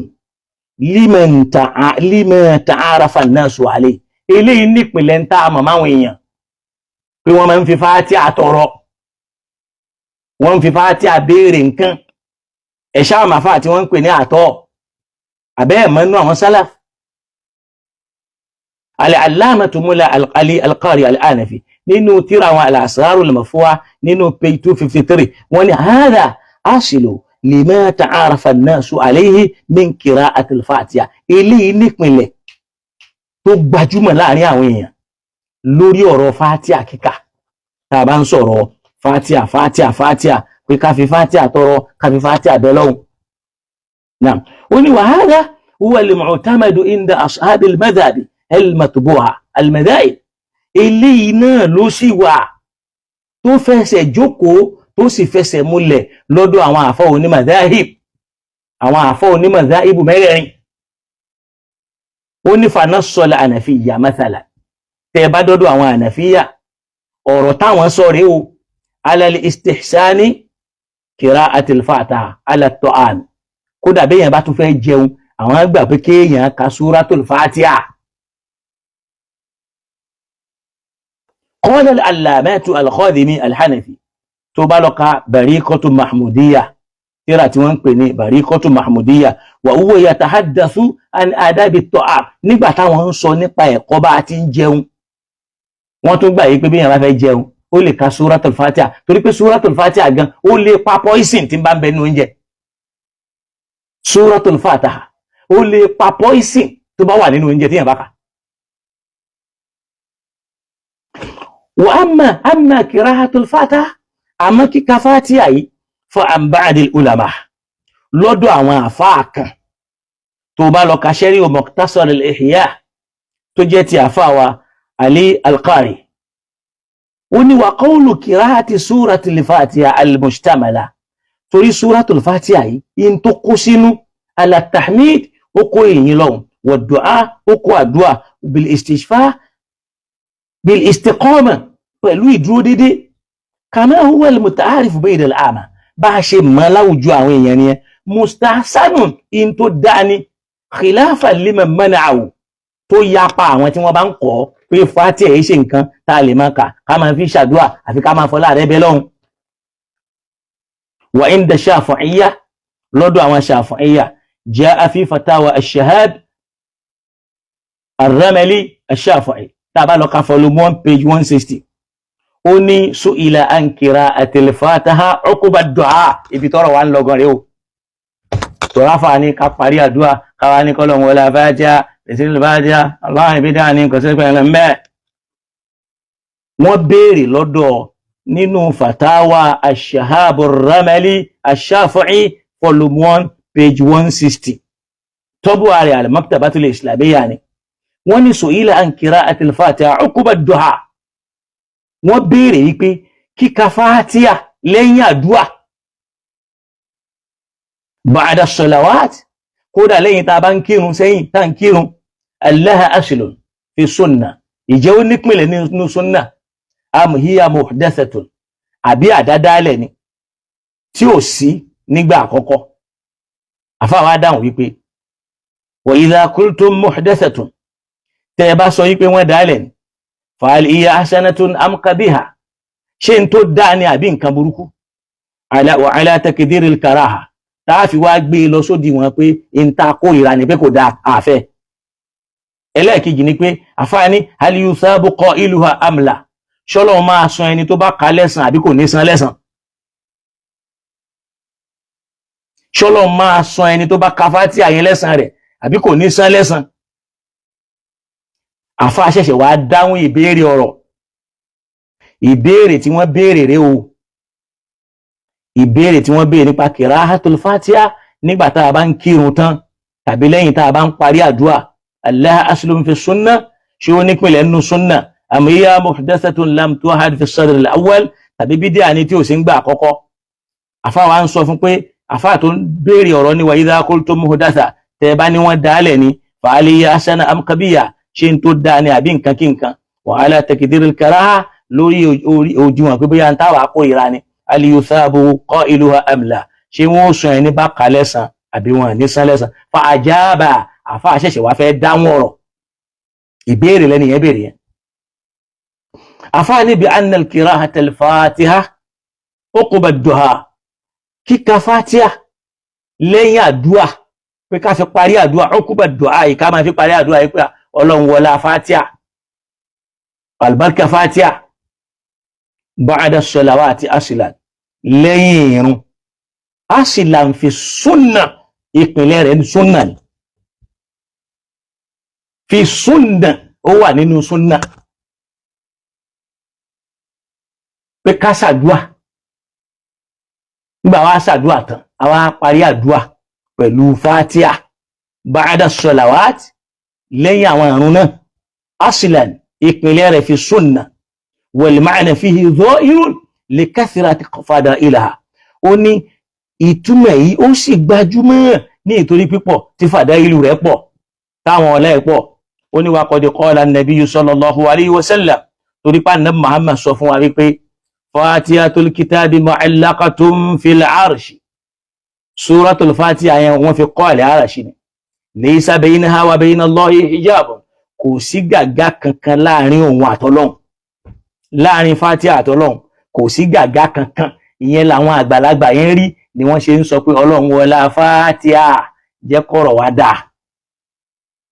Fatiha yẹn náà táwọn bàbá yín ní kọ́lọ́run wọlá rẹ̀ lọ ayé tí yín náà fi dáa ẹ wá ní kọ́lọ́run yọ ọlá Fatiha àti àṣírí Fatiha táwọn bàbá yín ẹnìkan yọ kó tẹ́ bá lágbádá lọ́rùn wọn tọ́lọ́run bá fi lè yọ.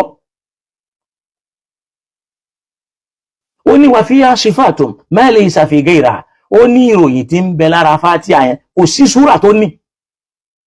qalu débi pé àwọn àfáà sọ pé inna jami'al Qur'an fiha gbogbo tí ń jẹ́ Qur'ani pátá ló wà nínú suratul Fatiha.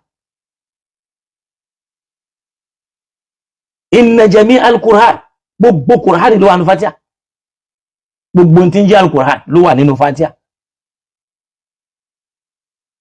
torí pé laysa baynaha wa bayna Allahi hijab láàrin Fatiha kò sí gàgá láàrin Ọlọ́run àti Fatiha ìyí tá a ṣe fi ń kírun nìyẹn ni wọ́n yìí sọ pé la salata liman lam yaqra bi fatihatil kitab pé kò sírun fẹ́ni tí ò ka Fatiha. Ló fi já sí pé ìwọ tó o bá rùkú tó ò ka Fatiha ò bá run, ó kàn lọ rùkú Allahu Akbar ò bá run, orí kí ló kà. Wọ́n dẹ̀ sọ fún wa pé la salata liman lam yaqra bi fatihatil kitab fẹ́ni tí ò bá ti ka Fatiha àwọn ní kò nírun. Faqra'u ma tayassara minal Qur'an ó ká nǹkankan ó kàn ní o ti bá rùkú ó dẹ̀ ló bá run, ó kàn bá run ni ó bá rákà yẹn torí pé n tó kọ̀ǹtéènì rákà alkiyamu wà ń bẹ̀ wàlkìráhà wà ń bẹ̀ káka nǹkan ìdúró ń bẹ̀ ń bẹ̀ káka nǹkan ń bẹ̀ ń bẹ̀ ó wá mú rùkú nìkan olóò ti bá rákà ó bá rákà torí pé n tó kọ̀ǹtéènì rákà alkiyam wàlkìráhà wàrùkúù wàsújúd ó sì ká Fatiha.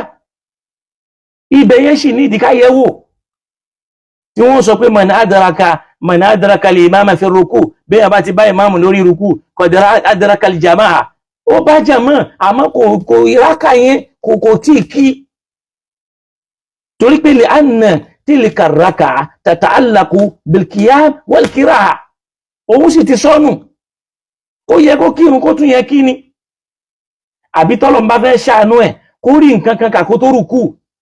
فقرأوا ما تيسر من القرآن بوتيجي الحمد لله رب العالمين الرحمن الرحيم الله أكبر أمنية وقش الله أكبر أودي لوركو دون القيام ودون القراءة إذن صفوا أيك من ليس له قراءة الفاتحة فصلاته خراج أمالي نباشن كينية أتفا أتومكيو كولون كولا وامبي إن جميع القرآن فيها بقبوا القرآن لو أنه فاتحة وهي 25 كلمة تقول بلون 20 كلمة 25 words نبمبه تضمنت علوم القرآن تقول بنتان في نما القرآن باتا باتا.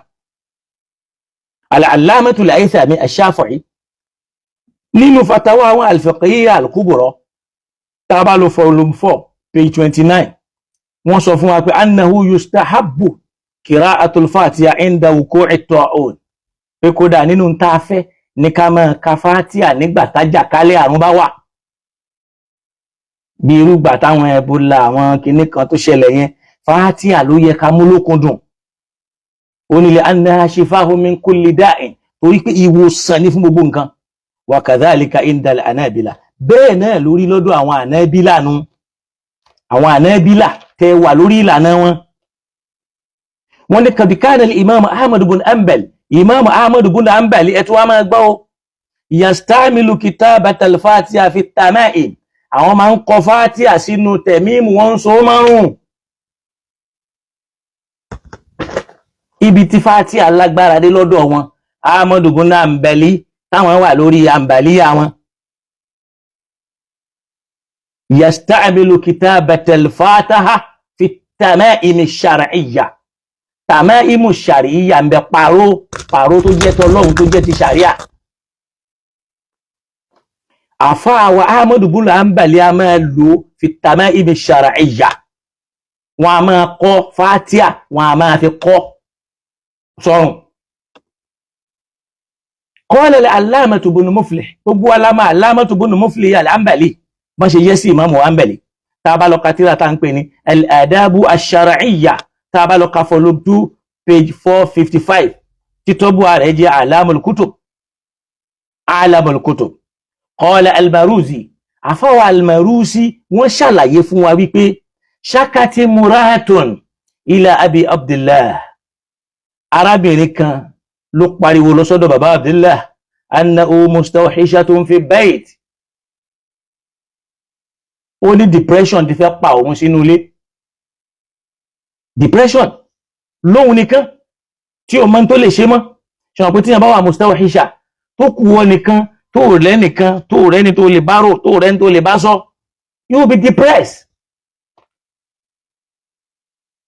So arábìnrin yẹn kígbe wá pé òun ti wà depressed bí bẹ́ẹ̀ ti wà dáa lóhun nìkan òun rẹ́ni kankan. Ahmad bin Hanbal àfáàgbà súnnà tí gbogbo súnnà gbà pé òun làfáàgbà àwọn ilé tó jẹ́ wàhábíyà sàlàfíyà tẹ̀míyà fàkátàbà láàrínkì àtàn bí kátà ṣe làfáà kọ̀ǹkan sínú pépà fárábìnrin yẹn nákàlí rèé tẹ́ torí ẹ̀ sọ àwọn bàbá wa dẹlẹ́bọ, tẹ́ sọ wípé ẹgbọ́gbà tí ṣé òṣàṣà lè ń sọ fún yín jọ nì kọ́lọ̀ ń bá wa kẹ́ bàbá.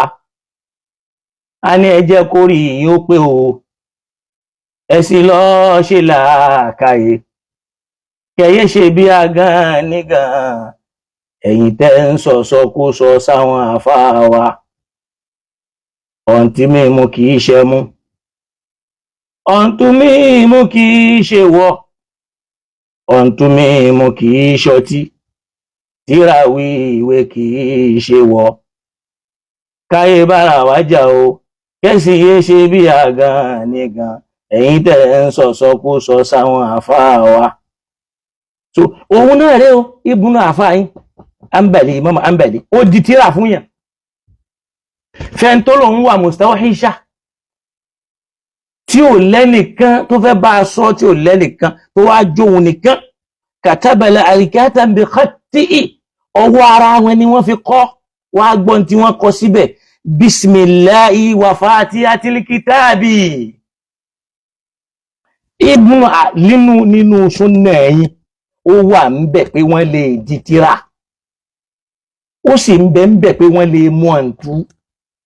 Nígbà wá dé nísìn, gbogbo ọ̀nà táwọn àfáà wá lè gbà tọ́jú àwọn èèyàn, gbogbo ẹlẹ́bàjẹ́ wọ́n wá di górígórí, ẹ wá ń pariwo ẹ̀yin lẹ́bá tí wọ́n jẹ́. Àwọn àfáà náà ò gé orí, àwọn àfáà náà ò gé apá, ọ̀ǹtú ni wọ́n ń lò. Wọ́n ò ní kán fomi mú, oyin mú, kán fi wàrà mú, bùkátà àwọn èèyàn sì ń bíyá. Ńgbẹ́ dé ẹ sọ pé alukùránì lédàlédàlè, ní tí kùránì wà fún kọ́ nìyẹn, pé wọ́n ń yẹpẹrẹ kùránì ni. Wọ́n fáláboyún, ọláboyún ń bímọ nírọ̀rùn. Ńgbẹ́ dé ẹ fọ́gi mọ́ wọn, gbogbo wọn wá dá payàn ní ìsìn, ẹ rojọ́ lọ́dọ̀ Ọlọ́run. Gbogbo wọn wá di gẹ́rígẹ́rí, wọ́n di gẹ́lẹ́dẹ̀dẹ̀, wọ́n jẹ oúnjẹ kújẹ, torí pé tí wọ́n débẹ̀ ẹ gba ẹ̀tọ́ lọ́wọ́ wọn, ẹ wá gbé haramu lé wọn lọ́wọ́. Afá kọrí kí a fún bìkọ́tì yìí pẹ̀lú ọwọ́ wọn báyìí, wọ́n sì kọ pé bismillahi wa fatihatil kitabi wal ma'udhatayn wa ayatal kursi. Afá kọ Fatiha síbẹ̀ nínú táfà kọ. Wọ́n kọ kúlẹ̀ a'udhu birabbil falaki, wọ́n kọ kúlẹ̀ a'udhu birabbin nas, wọ́n wá kọ ayatal kursi. Òun náà ni wọ́n wé ni wọ́n fún arábìnrin wọn. Kí ni ó máa fi ṣe? Òun ló so márùn lọ́lọ́run fi ṣàánú rẹ̀, ló fi já sí pé Suratul Fatiha yìí àṣírí ni lọ́dọ̀ Ọlọ́run tí ò ṣe é kó dànù, tó sì já sí pé kíkà rẹ̀ ó rí pé ń bi Ọlọ́run pàtàkì ẹ̀dẹ́ púpọ̀. Téèyàn bá wà lórí tó bá ní alhamdulillahi rabbil alamin, Ọlọ́run máa ní hamadani abudi, ẹrú mi yìn mí. Idha qala ar-rahmanur rahim, tó bá ní ar-rahmanur rahim, yóò ní qala Allah, Ọlọ́run ó tún sọ̀rọ̀ pé athina alayya abudi, ẹrú mi ó ń forí yìn fún mi. Tó bá ní maliki yawmi, yóò ní majjadani abudi, ẹrú mi ń pàtàkì mi. Wa idha qala iyyaka na'budu wa iyyaka nasta'in, hadha bayni wa bayna abudi, eléyìí ń bẹ láàrin èmi àtẹrú mi. Wọlé abudi ma sa'ala, gbogbo ń tẹ́rù mi bá béèrè ni màá ṣe fún. Tó bá ní ìdínà siratal mustaqima, qala li abudi hadha li abudi wa li abudi ma sa'ala, tẹ́rù mi nu tó bá béèrè yẹn máa ṣe fún. Ìyẹn fi hàn yí pé Fatiha yẹn ṣe ń téyàn kó dànù. Ló fi já sí pé man qara ahadul Fatiha li qada'i haja, bí yẹn bá ka Fatiha kan fún bùkátà, wa sa'ala hajatahu, tó sì béèrè bùkátà yẹn, illa qudiya, àfi kí bùkátà yẹn ó sàn. Sheikh Abdul Hadi Al-Hanbali wọ́n sọ bẹ́ẹ̀ nínú risala wọn tí wọ́n pè ní al-isti'ana bil Fatiha ala najahil umur, ìmá lo Fatiha láti fi béèrè bí àbùkátà. So yẹn fi hàn yí pé gbogbo ń ta wá kó sí lónìí, táàkà máa sọ̀rọ̀ yẹn, àtàrùkú kí ànábì fi kíní kan lẹ̀ kò ṣe é, laysa hujja li tahrimi, ìyẹn kì í ṣe ẹ̀rí láti fi sọ nǹkan yẹn di èèwọ̀, gẹ́gẹ́ bí ntẹ́yìn náà ti ń sọ ọ́ rí, kì í ṣe rí. Nítorí pé Suratul Fatiha yìí sírù ni, àṣírí ni látọ̀dọ̀ Ọlọ́run. Ọlọ́run ló sì ní nǹkan ẹ̀, ẹnìkan ò sì lè gbà. ẹnìkan wá ní kò sí ní tó jọ rárá o a lè sọ pé kọ́lọ́hún wọlá fatia torí fatia lọ́lá tí ò bá lọ́lá ọlọ́run ò ní máa dáyàn lóhùn lórí irun kò jẹ́ pé fatia yẹn táwọn èèyàn bá ń kà á ọlọ́run ló máa dá wọn lóhùn yóò máa sọ̀rọ̀ so kọ́lọ́hún kó ṣíjú àánú wa kó ṣe dáadáa fún wa so eléyìí ká dúró bẹ́ẹ̀ ká mọ̀ wípé Islam wà yìí kìí ṣe tiwa ọlọ́run ló ní kìí ṣe tiwa ọlọ́run ló ní ká sì fi ilẹ̀ fọba tó ní ká sì má fẹnu mọ́ yẹpẹrẹ àwọn nǹkan látara pé wọ́n ń ṣe nǹkan àbí nǹkan kan so Fatiha súrà tó dáa ni bàbá ní ọlọ́run gbàdúrà wa o Fatiha kò sí tó burú mẹ́ ọlọ́run wọlá Fatiha ṣé Fatiha ò tó lọ́lá ni ẹ wo àrà tí wọ́n fi Fatiha dá ẹ wo àrà tí wọ́n fi Fatiha dá so àwọn àfáà náà ni wọ́n mú ìdájọ́ wá bí kò sí ìpìlẹ̀ rẹ̀ so kọ́lọ́n kó ṣe dáadáa fún wa wá jẹ́ kí n fi lè parí ẹ̀ ẹ rí wípé tawassul bi sirril Fatiha kábẹ́lọ́ kọ́lọ́n wọlá sirril Fatiha aw bi jahi bi sirri jahil Fatiha ka qawli shakhs bi Allahumma bi sirril Fatiha ighfirli ọlọ́run wọlá àṣírí tí ń bẹnu Fatiha foríjì mi والذي يظهر أنه في هم بين نوع فانسان يقول لا مانع منه وسنتقو لأن سير الفاتحة هو جماع المعنى تراشي الفاتحة يقولكو يتشوم داني الذي أراده الله تعالى طلعوا بقبع لرم به وأنزل الكتب من أجله تدى السطيرة كالهم قوي جنسار الله سواجه به ولذا قال شيخ الإسلام ابن تيمية يديني ابن تيمية في الصفوة أنه من أجل السنة النبوية ونروي عن الحسن البصري رحمه الله وقبع البوايوة لا تدع حسن البصري قولوا بواكي أن الله أنزل 100 كتاب ولو سوى وترى أقوم كنكالي وأربع كتب أتاوان ترى أمريكا جمع سرها في الأربع وأقوى شيرين وكوسين مين وجامو سر الأربعة في القرآن وقوا عشيري من سنو القرآن وجامو سر القرآن في الفاتحة عشيري فاتحة قان إنو بولو مجلواو إياك نعبد وإياك نستعين إن تنبا باين سر الفاتحة نيه إبني وانتري ورقما سوكو سر الفاتحة ابن تيمية لون سو إلي بحسن البصري لون سو بي بأن الله نعم جزاكم الله خير kíní yẹn network ni ó ń try láti reconnect ní kọ́lọ́n kó ṣàánú ẹ jẹ́ n sáré parí ẹ̀ sí bíbáyìí Ibn Taymiyyah anu tẹ́ra àwọn tán pè ní Minhaju Sunnah wọ́n ní qad ruwiya anil Hasan al-Basri wọ́n gbọ́ lọ́dọ̀ Hasan al-Basri pé anna Allaha anzala 100 kitabin ọlọ́run sọ àwọn tírà 100 kalẹ̀ wa 4 kutubin jamu sirruha fil 4 so ó wá sọ mẹ́rin kan náà kalẹ̀ tọ́lọ́run wá kó jama sirruha fil 4 ó wá kó àwọn àṣírí yẹn sínú mẹ́rin ó wá ní wajama sirral arba'a fil Qur'an ó kó àṣírí mẹ́rin ó kó sínú al-Qur'an tẹ́ bá wá ṣe ètò yẹn ní pàdánù ọmọláyé àti lọ́run Ọlọ́run ó sì máa ṣe oore fún yín láwọn oore tó ní agbára tó já sí pé ẹ̀yin náà ó máa wò pé ṣé mi náà lọ́lọ́run ṣoore tó tó báyìí fún bí ó ti rí nù bí akil hayyil qayyum alladhi la ta'khusuhu sinatun wala nawm